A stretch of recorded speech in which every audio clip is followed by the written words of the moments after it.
The microcosm is of macropsychic connection, and as such all the attributions of macrocosm, all the wounds of macrocosm are present in microcosm also, but in a miniature form.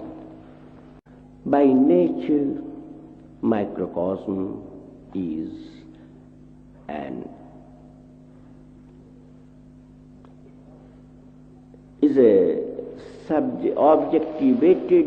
objectivated counterpart of macrocosm,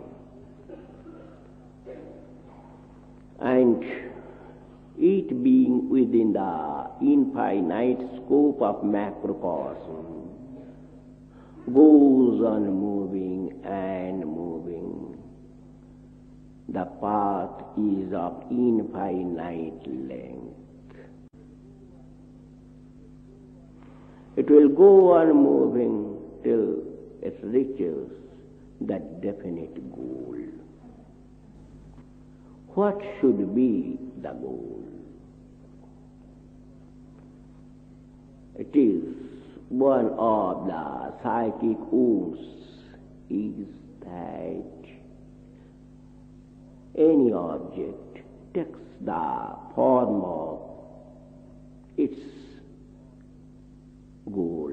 That is, it is transmuted into its object.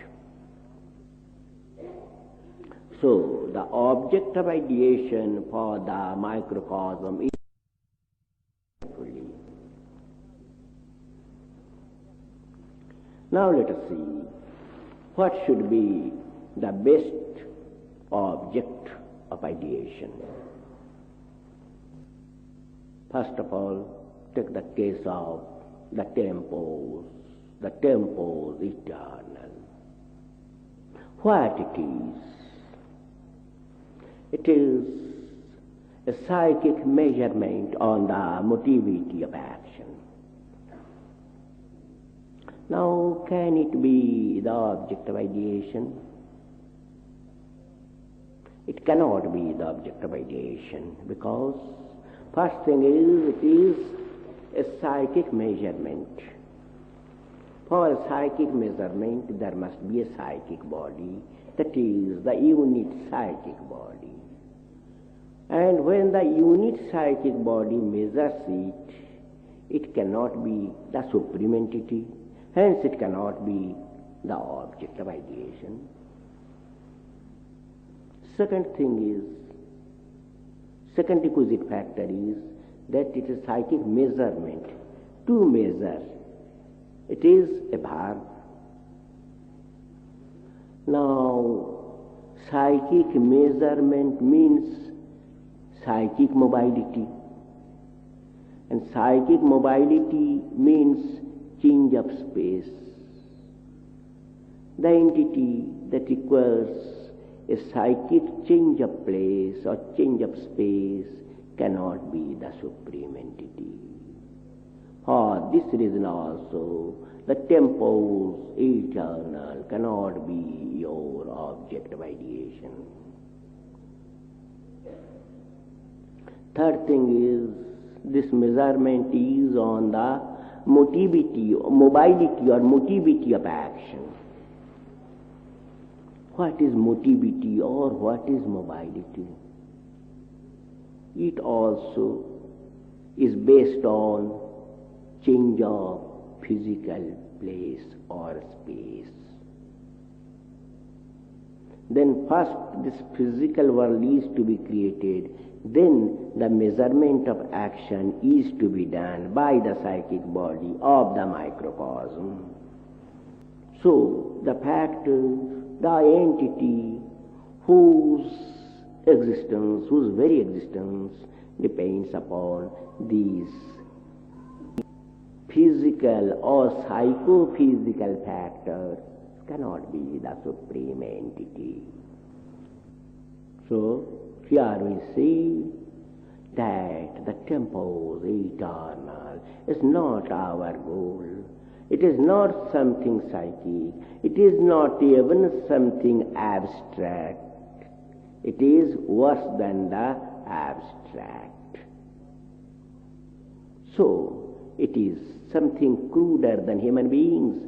Rather, human beings are the creators of this entity. Hence, it is not our object of ideation. It cannot be our object of meditation. It cannot be our object of adoration or exaltation.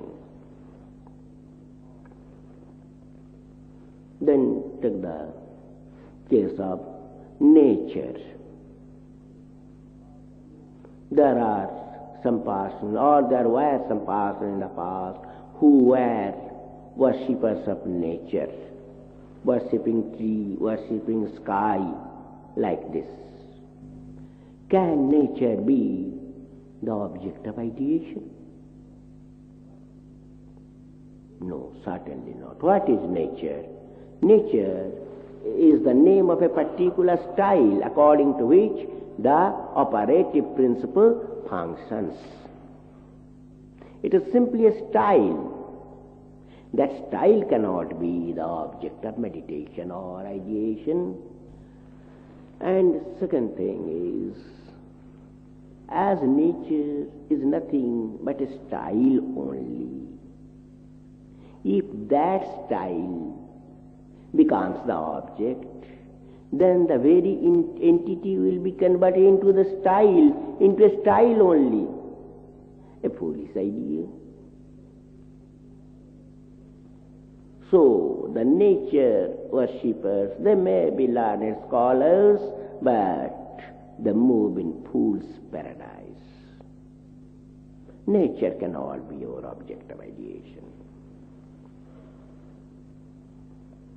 Then third, fate.